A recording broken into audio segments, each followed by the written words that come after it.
Friends, இன்றைக்கி பீர்க்கங்காய் தோல் வச்சு எப்படி சட்னி செய்யலான்னு பார்த்துக்கலாம். அதுக்கு தேவையான பொருட்கள்: சின்ன வெங்காயம், பூண்டு, பச்சை மிளகாய், 2 தக்காளி, கொத்தமல்லி, கருவேப்பிலை, அப்புறம் பீர்க்கங்காய். ஒரு கடாயில் எண்ணெய் ஊற்றிட்டு அதில் உளுந்த பருப்பு கொஞ்சம் போட்டுக்கிட்டு 10 சின்ன வெங்காயம் போட்டுக்கிட்டு பூண்டு, பச்சை மிளகாய் எல்லாம் போட்டுக்கிட்டு 2 தக்காளி, கொத்தமல்லி, புதினா,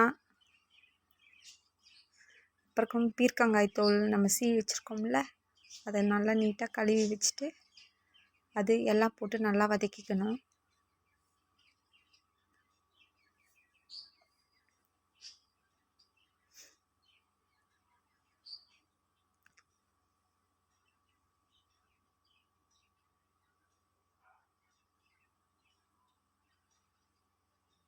நல்லா வதக்கணுன்னே